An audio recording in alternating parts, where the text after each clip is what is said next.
औज़ुबिल्लाहि मिनश्शैतानिर्रजीम बिस्मिल्लाहिर्रहमानिर्रहीम। मैं मोहम्मद ज़ुबैर ताहिर बज़्म ज़ुबैर से आपकी खिदमत में हाज़िर हूँ। आज आपकी तफरीह तबाह के लिए मैं मौजूद हूँ कोट डीजी में। ये डिस्ट्रिक्ट खैरपुर का तालुका है एक, और ये किला है बहुत बड़ा। आज हमने कोशिश की है कि हम आपको इसकी सैर कराएं, तो आइए मेरे साथ साथ इंशाल्लाह चलते हैं किले के अंदर और आपको बताते हैं कि इसकी अहमियत और इसकी अफादियत क्या है। आइए मेरे बिस्मिल्लाहिर्रहमानिर्रहीम। ये है बज़्म ज़ुबैर और उसके तवस्सुल से आज आप देख रहे हैं कोट डीजी का किला। ये बहुत ही फेमस और फेमिलियर प्लेस है। इस कोट डीजी के किले के साथ बहुत सारी कहानियाँ जुड़ी हुई हैं और अभी हम जो इस मेन गेट से अंदर दाखिल हो रहे हैं और ये हम अंदर दाखिल हो चुके हैं कोट डीजी के किले में।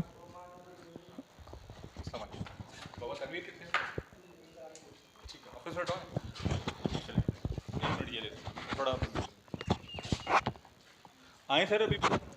नाज़रीन, आप इस वक्त देख रहे हैं बज़्म ज़ुबैर और मैं हूं मोहम्मद ज़ुबैर ताहिर, आपका दोस्त, आपका भाई और आपका होस्ट।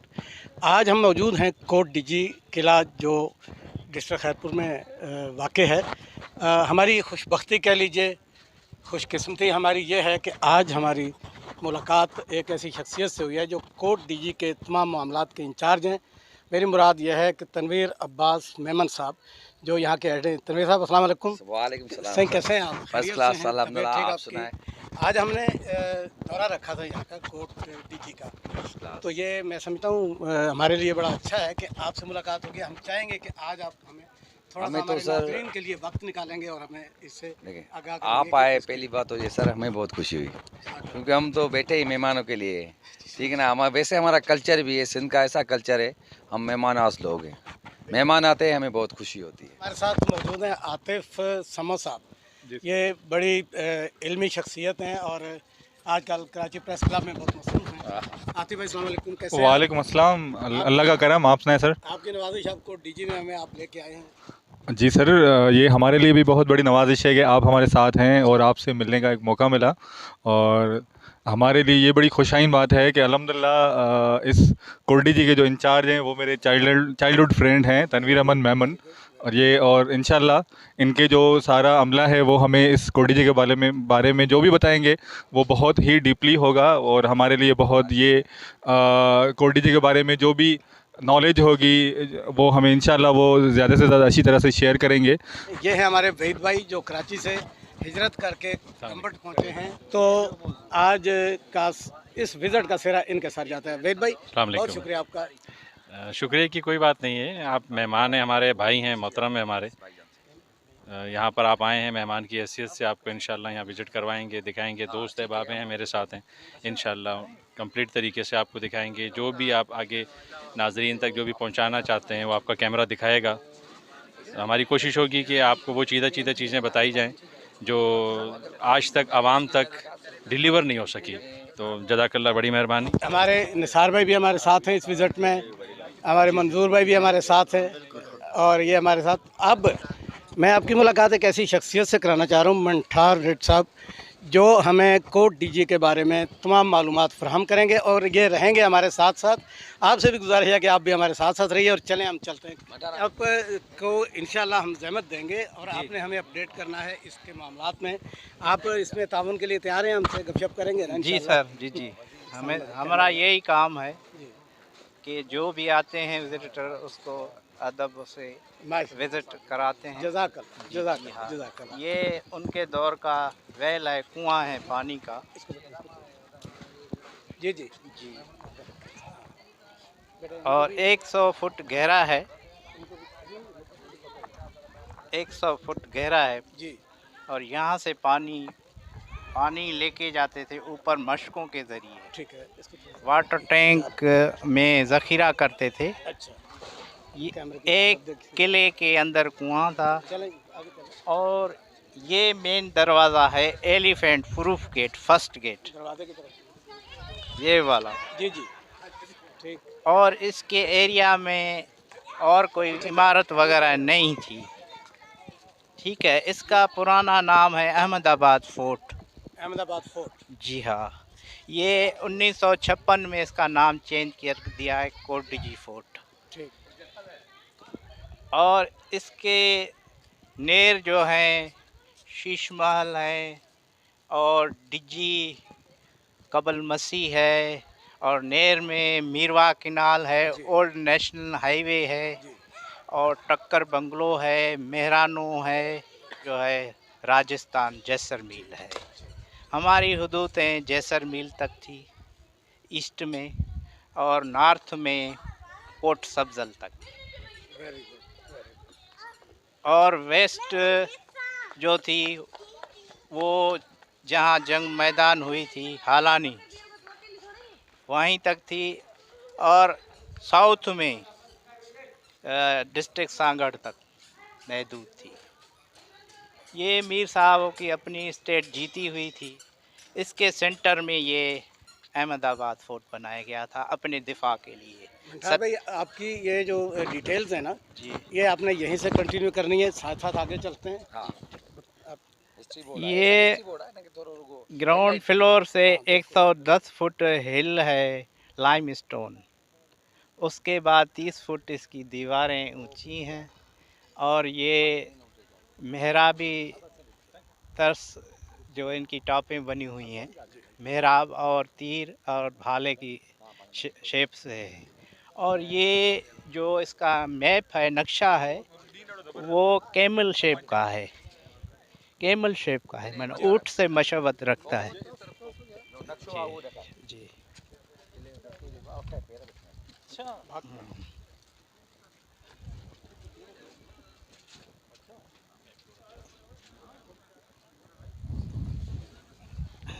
ये सर आगे चले ये है आप साथ रहे हमारे आगे। आए ये तोफ है, इसका नाम है सफ़न सफ़ाया। ये मीर साहबों ने ईरान से खरीदी हुई थी यहाँ मेन पर। गेट से शुरू कर मन ये है सफ़न सफ़ा बुर्ज और करीब रखो जी। माइक करीब और ये है उसकी तोफ। 5 तोफें थी, तांबे की थी और यहाँ रखी हुई थी। इसके नीचे वाटर टैंक है। फिर इसके नीचे ये जो नज़र आ रहा है एरिया, ये था खुफिया रास्ता बाहर निकलने का। अगर दुश्मन कामयाब हो जाता है तो फिर यहाँ से फ़रार होने का रास्ता था। और ये है फर्स्ट डिफेंस, फिर सेकंड डिफेंस, फिर थर्ड डिफेंस। ये दिफाई दरवाजे थे, एलिफेंट प्रूफ गेट थे। फिर ये जो रास्ता था फोर्ट का वो इंसान का पाँव है। ये उसकी 2 उंगलियां हैं जो मेन इंटर दरवाजे के बाहर से 2 टावर नज़र आ रहे हैं, ये वही हैं। ये सारा पंजा है इंसान का। ये नीचे से लेकर यहाँ तक ये सारा जो है इसका नक्शा है टांग का। और ये जो ऊपर वाला हिस्सा है नक्शा जो है ये कैमल शेप का है। हाँ। और जो सेंटर पे है ये मीरान हरम है इसका। और पिरजन जो है दाद शहीद दरगाह है, ये बाहर से मकबरा नज़र आ रहा है, वहीं ये निशान लिए हुए ये है, ये पिरजन है यहाँ पे जेल खाना। और जो उनका परचम की जगह थी वो है सिंधी में फतेह ठुल कहते हैं, यहाँ लिखिए फतेह थंबो विक्ट्री टावर को। ये है, ये यहाँ पे था, ये लकीर दी हुई थी यहाँ पे था। और ये है मरियम बुस्टन आखिर में, यहाँ मरियम तोफ के नाम से रखी हुई थी यहाँ, ये उसका बुर्ज है। वो खैरपुर सिटी में है ये तोफ रखी हुई। ये है जैसलमेर टावर, उसका रुख जो था ना तरफ उसी में, और जो फौज जो थी उसी पॉइंट पे वो जैसलमेर ही रहते थे इसी पे। और ये कुआं जो आपने देखा, और ये है उनका महल मीरान हरम। हाँ, इसमें आके जब ख़तरा होता था तो इसमें रहते थे, या अपने वेपन वगैरह नहीं आते थे तो वो देखने के लिए यहाँ आते थे बादशाह। और जो कोई बाहर से बादशाह आते थे विज़िट के लिए तो फिर भी यहाँ अपनी शान शौकत दिखाने के लिए ये तख्त इस्तेमाल करते थे, क्राउन पैलेस। जी जी हाँ, इसी के ऊपर कोई हमला नहीं हुआ है आज तक। मंठार भाई ये बताइए कि अभी हम कहाँ जा रहे हैं? अभी हम चल रहे हैं वीआईपी से, जो मीरान हरम कहलाता है। अच्छा, टालपुरों की फैमिली और ख़ुद बादशाह वहाँ ठीक। किंगडम रहते थे, उनकी रिहाइश। सही सही, चलें वहाँ चल के देखते हैं। ठीक है जी नाज़रीन, साथ साथ रहिएगा। किले की दीवारें या किले के जो चीज़ें ये देखें, मैं जो आपको दिखाना चाह रहा हूँ, इसके ऊपर हमारे मंठार भाई जो हैं वो रोशनी डालेंगे, डाल भी रहे हैं। और आपसे गुजारिश है कि आप तवज्जो से देखिए और रहिए हमारे साथ साथ इंशाल्लाह। मंठार भाई, तो क्या समझते हैं कि ये यहाँ से आप अभी जैसे ऊपर जाते हैं, ये कौन सा एरिया है? ये शाही रास्ता था। अच्छा, जब वो किले में दाखिल होते थे तो कुछ पैदल के शाही रास्ते थे, जी जी जी, वो इस्तेमाल करते थे। अच्छा, जी हाँ, कुछ शाही बुर्ज भी हैं, ठीक है, जहाँ बादशाह सलामत अपनी वेपन वगैरह देखने के लिए जी जी, आते थे। और ये शाही रास्ता है। बिल्कुल। अच्छा, ये शाही रास्ते मतलब ये उनका इस्तेमाल होता था उनके अपने लिए? जी जी हाँ, राइट। शाही रास्ता ये यहाँ से एंट्री हो रही है जी इसकी? जी जी हाँ। ये दरवाजे सारों का है, दरवाज़ों के साथ ही गुजर होता था सारों के। कुछ शाही दरवाजे हैं जी जी जी, कुछ जो है कि थर्ड दरवाजे के बाद सोल्जरों की ठीक है, रिहाइश शुरू हो ठीक है। जाती है। अच्छा, इसके बारे में आप ये कह रहे हैं कि ये शाही दरवाज़ा है? हाँ, ये शाही दरवाजे थे। अच्छा, शाही दरवाजे को इसीलिए कि अम्ब्रेला जो है, छतरी वगैरह, गर्मी के मौसम में दूर चला ऐसे रास्ते बनाए थे कि जहाँ धूप कम पड़े, बादशाह सलामत को उस तरफ से ले जाया अच्छा अच्छा, जाते थे, ताकि वो छाँव रहे उनके हाँ। ऊपर, कहीं भी जाएं जी जी, छाँव रहे, और ख़तरे से भी महफूज रहे। खतरा भी नहीं है और छाँव भी रहे। जी हाँ। अच्छा, ये गेट जो है, ये इस ये गेट तीसरा दरवाज़ा है, थर्ड डिफेंस है इसकी। Third defence. जी हाँ, ये है फतेह टुल, हम सिंधी में कहते हैं। और ये विक्टी ये वाला टावर है। जी फतेह हाँ। टुल। यहाँ अलम नज़र आ रहा है, पहले यहाँ परचम था, जी। अब अलम ये कायम है। ठीक। और दीवारों के साथ कुएं हैं पानी के। अच्छा, जी हाँ, आप देख सकते हैं, ऊपर चले जाए। ये नीचे कुआं है, ये पानी के लिए। आप देख रहे हैं ये पानी के कुएं हर दीवार के साथ थे। बाहर का नज़ारा आपके सामने है। और आ जाए।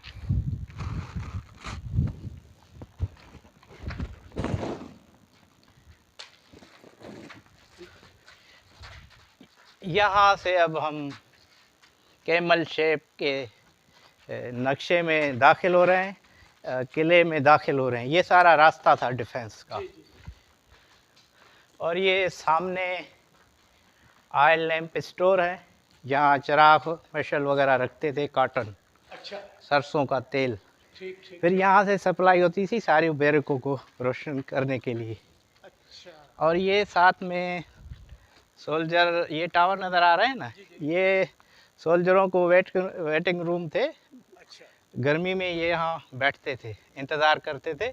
ये टॉप पे सिपर सालार के लिए, कमांडर के लिए जगह थी। चौकियाँ थी। नहीं, रहने की जगह थी। अच्छा, टॉप पे रिहाइश। परचम के साथ। जी जी। और ये दोनों तरफ दीवारें के ये बैरिकें हैं। ये भी डर के हैं। ये बैरिकें हैं किसी। रिहाइश थी छोटी। हाँ, और एक लंबी सी ऐसे, किसी में खिड़कियां हैं, जी जी। कोई दरवाजे हैं। दरवाजे ऐसे रखे थे, थोड़ा धरती से ऊपर रखे थे कि बारिश का पानी भी ना आए।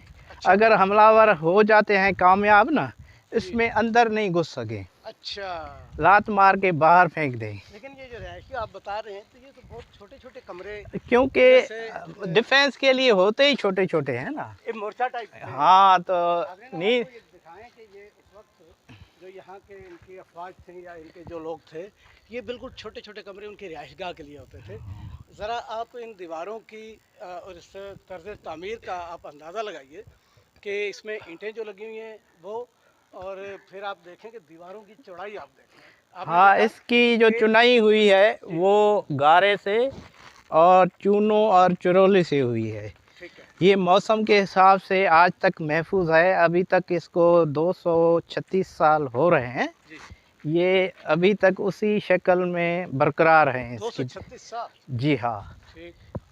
और अभी भी जो भी हम काम कर रहे हैं ना, उसी मटेरियल से कर रहे हैं। अच्छा अच्छा अच्छा। हाँ, चुनाई जो भी हो रही, चीज़ ये भी कुएं का रास्ता था, बाहर कुआं बना हुआ था, यहाँ से रास्ता था। अब रास्ता बंद कर दिया है, दरवाजे ख़त्म हो चुके हैं। ये सामने अब ये वाटर टैंक है पानी ज़ख़ीरा करने के लिए। अच्छा। इसके ऊपर लकड़ी की छत थी। ये इसकी लंबाई है 37 फुट, चौड़ाई है 22 फुट ठीक है। और गहराई है 12 फुट। अच्छा। इसको एक आदमी रोज़ाना 8 घंटे में 16 मशकें डाल सकता था। 282 लेबर थी जो पानी भरती थी, स्टॉक करती थी। ठीक। 25% रोज़ाना इस्तेमाल होता था पानी और अच्छा। 25% इसमें पानी डाला जाता था। जी ठीक हो हाँ। गया, ठीक हो गया। और जो है उसका मश्क जो वज़न था ना, वो 1.5 मन था। अच्छा। 165 किलोग्राम वज़न था ठीक। मश्क का। ये खुफिया रास्ता था। ये जो मैंने नज़र आ रहा है हाँ, सामने, ये जिस इसके सफन सफ़ा के नीचे से ये खुफिया रास्ता था। अगर दुश्मन कामयाब हो जाता है तो फिरार का रास्ता यहीं से था। अच्छा, मतलब आपने हमें बताया कि एक फर्स्ट डिफेंस गेट था जी जिसमें बहुत बड़े बड़े कील लगे हुए हैं, जहाँ जी, पे हाथी अगर सर भी टकराए तो कुछ नहीं होता था, जी, जख्मी जी। हो जाता था। जी, जी। फिर सेकंड डिफेंस गेट, हाँ। और ये जो हम देख रहे हैं ये थर्ड गेट था। जी हाँ, थर्ड अच्छा, गेट। इतनी मतलब है हिफाजती। जी हाँ। इसके बावजूद कोई हमले का हुआ नहीं, इसमें हमला वगैरह नहीं हुआ था। 1882 में कैदियों ने बगावत कर दी थी। जुमे का दिन था, ठीक। जिसमें अंग्रेज़ों ने टालपुरों की, सोल्जरों की, मीर अली मुराद का दौर था, अव्वल जो थे वो कहीं गए हुए थे जंगलात में शिकार के लिए। ठीक है। तो फिर उनको इल्म बाद में पहुंचाया गया। जब वो वापसी आए तो उन्होंने कहा कि बरतानिया से आपने क्यों मदद मांगी। ठीक है। अगर हमें आप इजाज़त वक्त पे ये पैगाम पहुंचाते तो हम उसको खुद ही कवर कर लेते। तो वो उसको अच्छी बात नहीं लगी। आप ये देख रहे हैं कि क्या फ़न तामीर का एक नमूना है ये, और वाकई ये देखने की चीज़ है जिसको भी अगर कोई बेहतरीन चीज़ देखनी है तो इसके लिए पहले बेशक, और इसको देखें। जो लोग नहीं पहुंच सकते, आज हम उनकी रहनुमाई के लिए, उनकी सहूलत के लिए हमने ये प्रोग्राम अरेंज किया है ताकि हम आपको इस किले की तमाम इनके दौर में तालीम फ्री थी। अच्छा। सेहत फ्री थी। ठीक है। 8 जमात तक फाइनल पास जिसको कहते हैं। जी जी जी। तालीम थी, दीनी मदरसे थे और फैक्ट्रियां थी, लेदर की और कॉटन फैक्ट्रियां थी 2। तो एक में ये क्या जगह है जहाँ हम खड़े हैं? ये सफन सफा बुर्ज है जी। जिसके ऊपर खड़े हैं हम। इसको आप वाच टावर भी कह सकते हैं। ठीक है। और ये दूर दूर तक नज़र दोहराई जा सकती है जी, जी। दुश्मन पे। ठीक है। ये जी हमारी टीम मेंबरान जितने भी हैं, हमारे तनवीर अब्बास मेमन साहब जो इंचार्ज हैं इस कोट डीजी के, और साथ में हमारे आतिफ समो साहब जो एक इल्मी शख्सियत है, हमारे वहीद भाई हैं, निसार भाई हैं, मंजूर भाई, ये सब इन्हीं की कोशिशों से ये मुमकिन हुआ है। और हमारे मंठार भाई जो हैं हमें इसकी तारीख से आगाह कर रहे हैं, तो आप देखें, सुने और महसूस हों। जनाब, आपने देखा कोट डीजी की सैर का पहला हिस्सा, पार्ट 1 हमने आपकी खिदमत में पेश किया। लिहाजा अब बिला ताख़ीर कुछ वक्त के बाद आपको कोट डीजी की सैर का दूसरा हिस्सा आपकी खिदमत में पेश कर दिया जाएगा। हमारे गाइड, हमारे दोस्त जनाब मंठार साहब हमें इन तमाम असरार और रमूज़ से आगाह कर रहे हैं। मुझे उम्मीद है कि आपको बहुत अच्छा लगेगा। काइंडली इस वीडियो को लाइक कीजिए, शेयर कीजिए और चैनल बज़्म ज़ुबैर को सब्सक्राइब भी कीजिएगा। और मुझे उम्मीद है कि इंशाल्लाह आपको ये वीडियो बहुत पसंद आएगी और इसके साथ इसका दूसरा हिस्सा भी आपको बहुत पसंद आएगा इंशाल्लाह। बहुत शुक्रिया। अल्लाह हाफ़िज़। पाकिस्तान ज़िंदाबाद।